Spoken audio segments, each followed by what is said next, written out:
And then I'm looking for the button. Okay, here it is.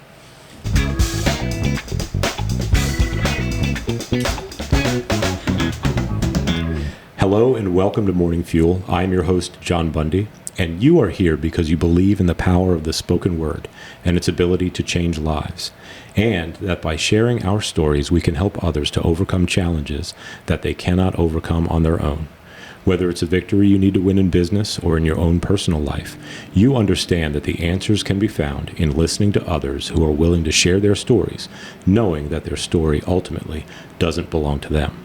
All right, today's guest, seeing a need in the community, started on a journey along with her husband creating signs. Having a passion for helping everyone find their creative side, she embarked on a DIY adventure. When asked what her favorite thing about her endeavor was, she said, watching women and a few men gain confidence through creativity. Her advice to others aspiring to succeed as a business owner is, make sure you are passionate about your endeavor. She is often quoted saying, "How do you eat an elephant? One bite at a time." Her goal is to make you feel like part of the family, even if this is your first time with her.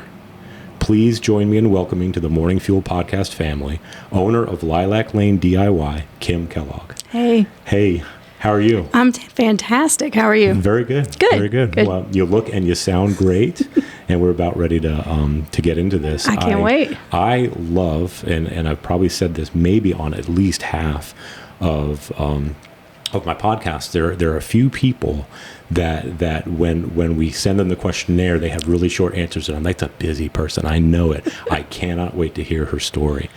So origin stories, we're all about them. We in the Bundy household, we love superheroes and Star Wars, and it's always that first movie or that first episode when you see how they became that hero. I would like to hear your origin story on how you got into doing what you're doing. Right. So I started 8 years ago with a consignment shop in Hampton near my house. I had been out of work for some health reasons and found a need in the community for a consignment shop that was local to us. There were a lot in Newport News, but there were none in Hampton. So I started the consignment shop and was loving it. But there's a lot of downtime, and I'm a crafter. And so most of my customers could find me crafting in the shop, and it turned into a, what are you making? Can I make that kind of thing? And so we started doing some classes very irregularly because that wasn't what the shop was about. But as I did it, I started to see a need that these women had. They used it as an outlet. Not necessarily a crafting outlet, but it became where they came for downtime. When they needed to escape whatever was going on in real life, they came into the shop and they always wanted to craft. And so it became a more regular venture. We did it every weekend. Still wasn't 100% sure that was a direction that I wanted to go in. I just saw that it was helpful to some of my customers, and so we kept doing it. So when did that kind of spark hit that, okay, this isn't just crafting, this is a therapy session? I mean, this is decompression, this is kind of an escape. When did that kind of hit you? It happened when the pandemic hit. Okay. So for us, run us through that. Where were you at when that happened? So we'd been doing regular classes, but when I wasn't able to have people into my shop, and people were very adamant about that time that they needed, and I wasn't able to provide it. So I created kits for them and would go live on my Facebook page and show them how to do the kit. And then they would purchase the kit and I would deliver them. I drove all over Hampton roads delivering these kits because they needed that. Whether they could get it in the shop or somewhere else, they needed it. And so that just became my thing. I wanted to make sure that I got that into the hands of people. So you were dropping these kits literally on people's doorsteps? Absolutely. You were like door dashing. I was the DoorDash DIY girl, yeah. Now, did you give yourself sort of a crash course in the social media video because of COVID, or were you doing that prior? Holy cow, it was a COVID thing. Yeah. I kicked and screamed into the live realm. I wasn't going to do it. Oh, yeah. I hated it. There was nothing about it that I wanted to do. It's very effective, though. It's very effective. It's effective quickly. Yeah. And it was the only way that I could give them the same experience that they were having in the shop. And so if it had just been for my business, I wouldn't have done it. What is this experience? Do you tell stories while people craft? I mean, Shame on you. You've not watched one of my lives. I don't know. Have you watched one of mine? No. I've listened to your podcast. Hey, wow. Thank you. Thank you. So for me, it's about relation. You better. I will. It's about relationship. You get to know about people. You don't just get to know about me. I get to know about them. And so for me, building that community with people is the ultimate goal. Right. Is filling that need that they have and becoming family. I know almost all of my customers. I know all of their family members. I know what's going on in their lives. That's important to me. You can pick up a paintbrush anywhere. You can't get what you get with us anywhere. Mm-hmm. So, do you have you probably have many, but do you have like a specific, like a transformation story? Like you saw somebody that came in, they started doing crafts and they turned into a totally different person. Oh my gosh, absolutely. Yeah. Every single person who walks Really? in here. I mean, I have a few born crafters who come in and craft with us, but most of them come in and say, I'm not crafty at all. I can't do that. And so then to watch them morph, and it isn't just crafting, they change. I mean, it builds confidence in every realm of their life. It may start as a paintbrush. It may start as a project that gets done and it turns out great. But that builds on other things, and it gives you the confidence to try new things that you hadn't tried because this worked. You tried it, it worked. And so I have a lot of customers that now I see a change in who they are as people. They're embarking on new adventures that they wouldn't have even thought of because they have that confidence in themselves. Now, how has this changed your family? Whew. It's changed a lot in our household just because of the nature of kids growing up. But I think it has given my girls a different perspective on what women can accomplish when they put their mind to it. Because Seeing here was their this mom little do it. shop. Yeah, here was this little shop that, in the course of a pandemic, not just survived, but we thrived. You turn on the news, we were on the news. You read the newspaper, we were in the newspaper. And so it taught my girls to reach outside their comfort level and try something and to look out for other people. Because when you look out for other people, you grow as well. Fantastic. So let's see.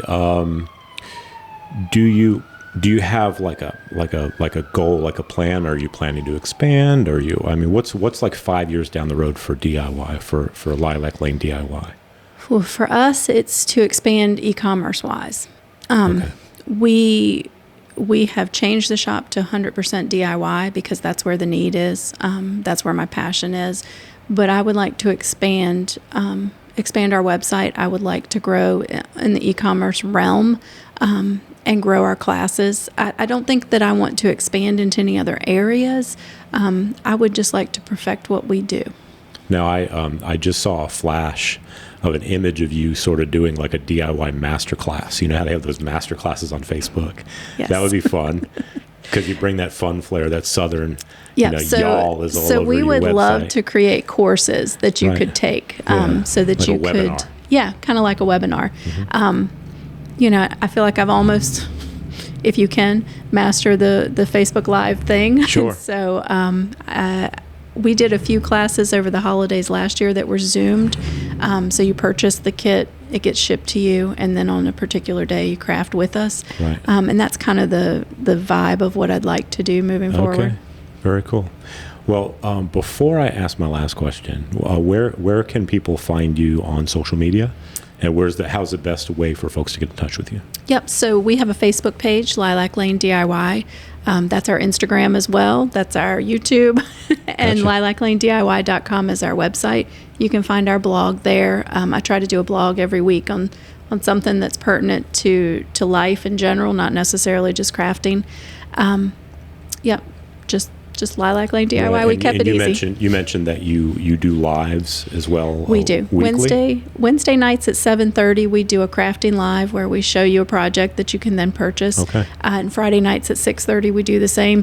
Friday nights are a little more loose. You may see a project, you may get a tip, you may get a technique. They're a little different. Wednesday nights are always a new craft that you can order a kit for. Very cool. Okay, cool. So for my last question, what does Kim Kellogg of Lilac Lane DIY, what is it that you need, like right now, as a business owner? What is it that you need right now in this evolution of your business? I think that like most business owners, I need for people to really take a step back and realize that small business is the backbone of our communities and that we need to all do our part. We try to do that through giving. I don't know whether your listeners are familiar or not, but we do a door hanger every month. We go to a business unbeknownst to them, and we ding-dong door hanger them. We leave a door like hanger. Ring and run? Yeah. Do you get that on live when you do that too? I do it live. I do it live. Last month was the sheriff's department. Yeah. My husband's only request was not to get arrested. That's it. So awesome. we just try to give back to the community, and I think that my biggest need is for people to realize that it's easy to go to Amazon, it's easy to order on Target, it's easy to run in Target most of the time, but support the small businesses, because those are the people that employ your kids, because they don't require 18 or older. Those are the people that are going to reach out to you when you have a need, and so I would just encourage people to shop small, eat small, do everything local that you can. Well, I want to certainly echo that to my audience, to your audience, and that is 100% where we're at. I think as a country right now, we're realizing the ease that we have in going to Amazon or going to Walmart has been a detriment to our community. And now is the time for us to go, you know what? Yeah, it's $1 more to go here. But what am I doing when I do that? I am supporting a neighbor of mine. So that's why we do what we do at Morning Fuel, is to support local businesses. And I'm excited to have a new neighbor. We live 10 minutes down the road. So, but really, really cool to meet you. I look forward to the episode coming out. It'll probably come out sometime February or March. Awesome. But the live is out there, and the more we share it, the more folks are gonna know about Lilac Lane and what you do and what you need, and then about this. What we're trying to do in the community and supporting local business owners. Awesome. So thank you so much. Thank you. Awesome.